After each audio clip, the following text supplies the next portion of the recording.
Hey, Jukebox Harry. How did you like Surf Ninjas? Fair enough, I'll leave you to it. Ho, ho, ho, ho. Delightfully devilish, Seymour.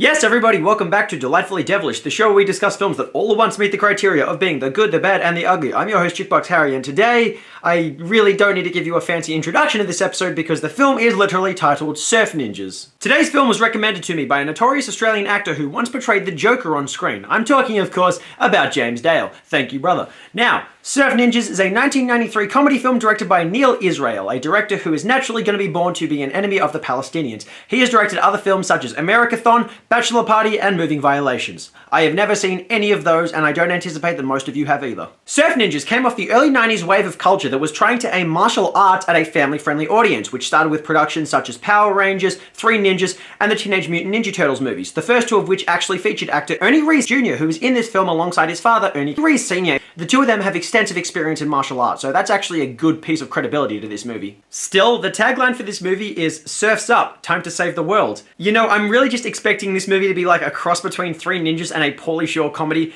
and I don't say that in a favorable context. The intro credits will hit you with a surprise when you see a certain name pop up. Rob Schneider. I do not need to tell you that that is a death sentence. Now, Surf Ninjas came out after Rob Schneider had left Saturday Night Live, but before he'd appeared in films such as Judge Dredd, a movie where, ironically, he was one of the few good parts. Now, this movie is not like Judge Dredd in that regard. We also get a 21-year-old and a child who the film really wants you to think are actually surfing, but good luck being even the slightest bit convinced. And Leslie Nielsen is in this film too, as Colonel Chi. I'm hoping they haven't whitewashed a character for him, but Leslie Nielsen is hilarious, so it's good that they got an actual funny comedian for this movie. Surf Ninjas opens with a long period of very tame surfing footage before we see our heroes in a family setting. Dad, I think we're falling into a rut here. Every day it's breakfast, did you do your homework, fight. That's right, Dad. Breakfast, homework, fight. I mean, can't we just say we love each other and have a moment? That kid is 21 years old. You're smooth, Johnny. Is he though? I love you, Dad. I love you too. Psych. I love you, psych. Yeah, great emotional games to play with your father, champ. You cannot live your life surfing. You need something to fall back on. Yeah. Way ahead of you, Dad. That's why we skateboard. I like to skateboard. And here is Rob Schneider. Iggy, you're here every morning, you're here every night. Don't your parents ever ask where you've been? Parents. Rob Schneider is 30 years old here. He just left Saturday Night Live. This film wants us to believe that he's a teenager. They came to kill the boys as I knew they would, but I was there to stop them. You guys are vile. Let me just review everything that's happened in this film so far. So, it's called Surf Ninjas, about a kid who is 21 years old and another one who is 30, and they all like to skateboard, and when they fight, we get burp sound effects.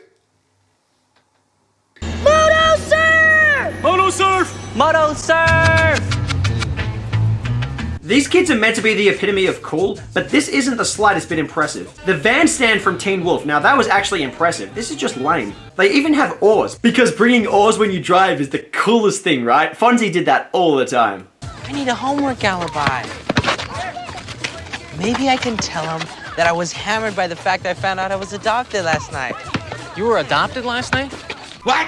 What if I was adopted? What if you were actually funny? My dad was king. Man. Oh, I wouldn't have to worry about my homework anymore. I'd definitely be out of the 11th grade. You haven't had to worry about homework for at least 12 years, Schneider. Seriously, I thought the most unconvincing teenager I'd ever seen in a movie was Lucas Black in The Fast and the Furious Tokyo Drift, but Rob Schneider is definitely giving him a run for his money. A religious figure from the fictional location of Megrub comes to school. I was supposed to do this full-on welcoming speech for this visiting guru guy, Baba Ram, in assembly second period. Megrub, of course, is a Thai crispy noodles dish, so that's racist. Relax. Look, if you want to get out of it, tell him I just found out you were adopted. Oh, this guy made a career on Saturday Night Live. But then again, so did the guy who made Jack and Jill. Are you prepared? I told you, Mr. Dunbar. Everything's under control. That name, Mr. Dunbar, it kept ringing in my head until I realized that it was the name of the antagonist from The Fanatic. So the name Dunbar, you can typically associate that with bad movies. I've got nothing. A quote from the director when he was pitching this movie. You'll love this kid. Ba ba ba ba ba ba rum.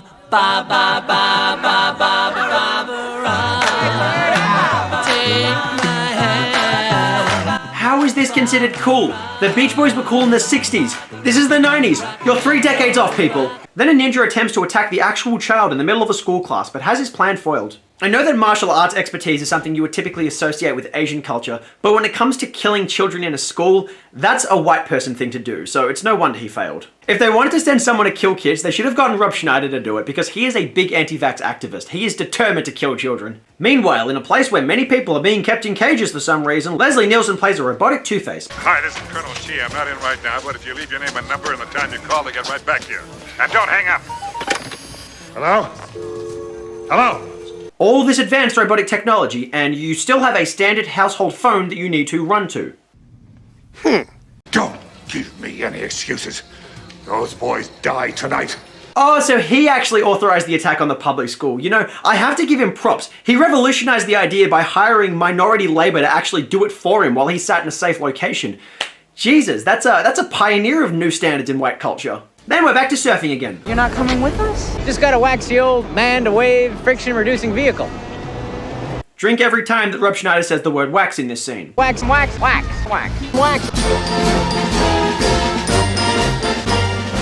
Also, if he can't surf, why does he own a surfboard in the first place? And a wetsuit? Another ninja pops up and tries to shoot them with a spear gun, but as a trained assassin, he can't even kill 2 kids, even if one of them is 21. And up until this point in the film, I thought this was going to be about ninjas who just happen to surf, but this moment shows our hero actually using a surfboard as a weapon. So technically speaking, I suppose they are actually surf ninjas. You know what'll be really great on this though? Yeah. Sweet pickles. Yeah. You ever stop eating? Why would you waste food like that? They tried to make me find Spain once. Take out the trash, will you guys? Yes, please, take Rob Schneider outside. The ninjas attack again, which leads to a fight scene that is really, really boring. The choreography is mediocre, and being a kids movie, everything has to be PG. And for some strange reason, the entire time, the music is oddly silent.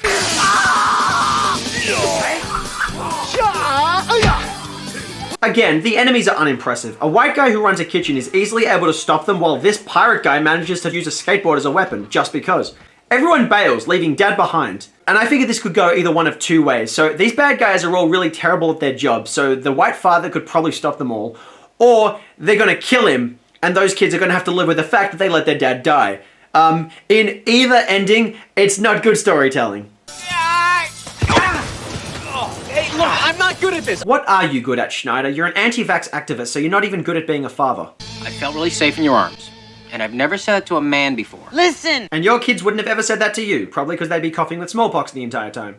They are crown princess, and their father was a king. And you are a maniac. And your father was a maniac. And his father was a maniac, and his father was a maniac. Adam, don't help me. See, this is the part of the sarcastic commentary where I would lean in and say, gee, you need all the help you can get. But this kid isn't funny, so neither of you are good. Flashbacks reveal that protagonists Johnny and Adam are biological children of the king of a fictional country called Partuzan, which was attacked by Leslie Nielsen and a bunch of guys with guns who never actually fired them. Remember, kids movie. One-Eyed Willie fights them off, somehow creating the sound of clashing metal with a wooden staff.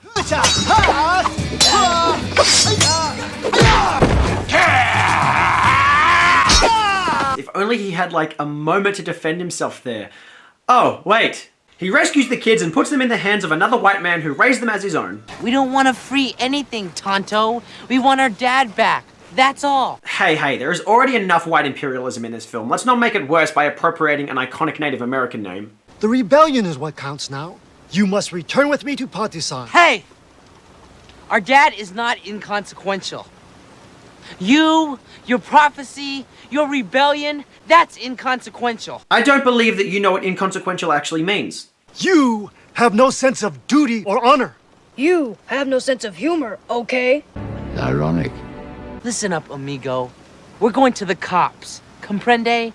Why is everything Spanish all of a sudden? I called the cops. They said to meet us at your dad's burger place. That is, if it's cool with our sight-challenged friend here. This guy only has one eye, but he definitely has more vision than Rob Schneider, who can't see that Jenny McCarthy is not a reliable source of information. I think some guys are probably leaning on your old man. They came in, they tore the place up, and he split. I mean, he's probably out there chilled out somewhere taking it easy. So don't even worry about it, all right? The police don't help them at all, so I guess this film got one thing accurate. Now you kids, get in here and clean up your bloody room. And I know best, because after all, I'm 37.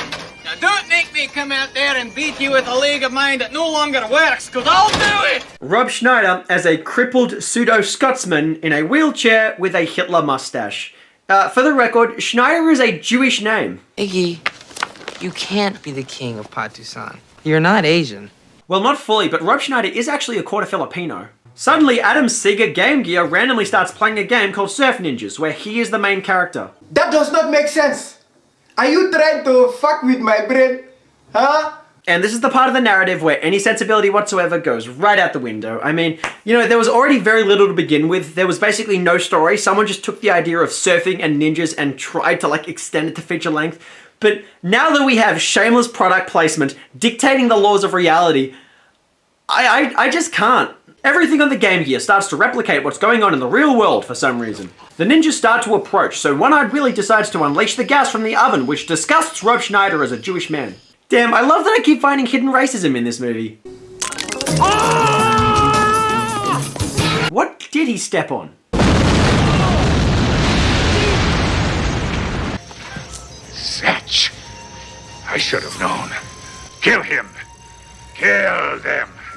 Troll too much? To fulfill other Asian stereotypes, there is a part of town called Little Patusan, where they go to the Imperial Palace, which of course is just the name of a restaurant, and Johnny meets his future bride. You know what they say, chick's got a veil, dude better bail. Yeah, if they cover her face, pick up the pace. She's afraid to show it. She's probably not very attractive. Out of these three characters, who do you think is the most likely to have appeared on Saturday Night Live? Because if we're basing it off this movie, it's definitely not Rob Schneider! Since this film has no storytelling, the Sega Game Gear continues to do it for us, warning the protagonist that ninjas are approaching again. They attack the restaurant, and even though Johnny has no experience with fighting, Deus Ex Machina takes over.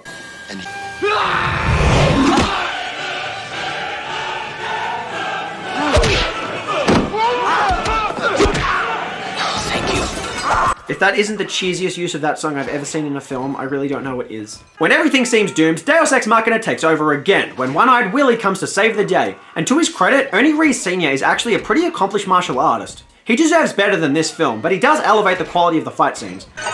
Chopsticks. I love racism! Our characters travel on a boat to Patusan, which is captured entirely through a mix of footage of an obviously stationary boat and shots of a prop from Battleship moving across a map. And the police officer has joined them. How did you get those handcuffs off?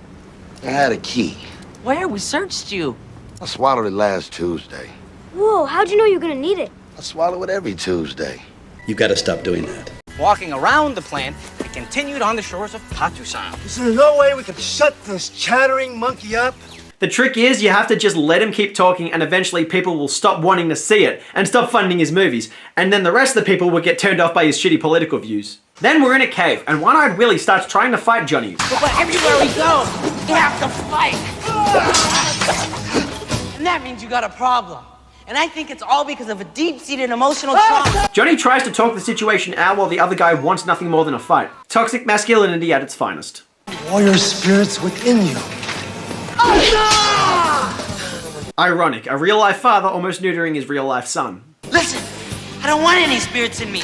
I don't want any spears in me. I don't want anything in me. Phrasing? Never mess with sorrow. Okay, so things are Spanish again? Like, what nationality are we trying to tap into with this movie? He can get a job as a sushi chef, no problem. No, Rob Schneider, that's Japanese. We're being Spanish right now, okay? Haha, get it? Because he only has one eye? Cop and a half accidentally slip and end up facing the insurgent forces that have taken over Patusan. But as an African American, this guy should probably be used to having guns pointed at him by now. By his fellow police officers, no less. Well, I know you guys are arranged to be married, but there was nothing preceding this. You two so far have had the chemistry of a fish and a bicycle. Princess leads the men into a honeypot trap to disable them, because remember, as a female character, the only useful feature to her is her sexuality. And when all hope seems lost, Adam saves everyone by committing vehicular manslaughter. And a militia of men with loaded weapons easily get disabled by a small crew of ninjas. while Rob Schneider walks around having a migraine. They soon drive off, and the enemies actually start firing their guns, but like in the A-Team, the bullets hit everything but the people. Schneider starts throwing dynamite at the enemies, but forgets to actually light them. I need light! I need light! I've got something. Cigarettes. Yeah. I know I should quit. Maybe you should get the patch. Look who I'm talking to. Yeah, that was Clamps. And who do my parents think they are? Telling me who I'm gonna marry. I mean, I'll decide who I'm gonna marry, not them. That is, if I marry.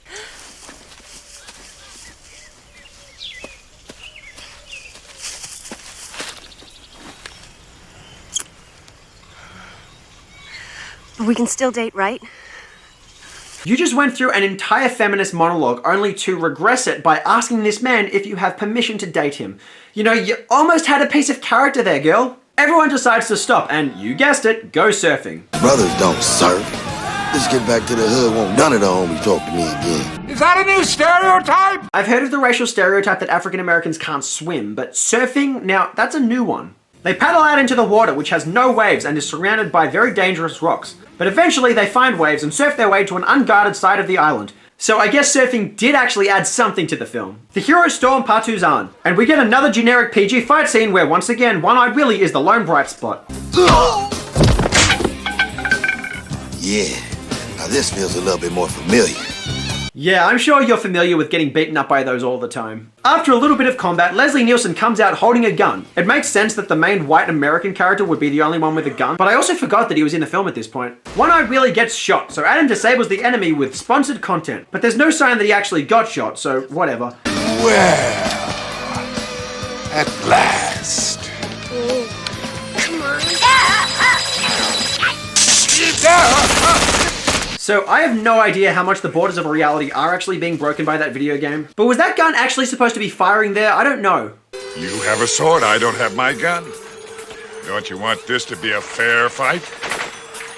Oh, don't fall for that, Johnny. He is obviously wearing robotic enhancements. That is not a fair fight. His suit fails him and Johnny pushes him into the water because, like Harold Holt, that is his weakness. The heroes win, they declare Partuzan to be a communist regime. Geez, that would have made Stalin proud. Look how happy the ghost of Stalin is. And we finish on that same Beach Boys song. Is Surf Ninjas a good film? Surf Ninjas is not a good movie because it is a good movie. Far from it. It's a good movie because of its attempt to be a good movie. It's not my favorite comedy because it's a good comedy. It's my favorite comedy because it tried so hard to pull off comedy, action, adventure, and somehow missed the mark completely.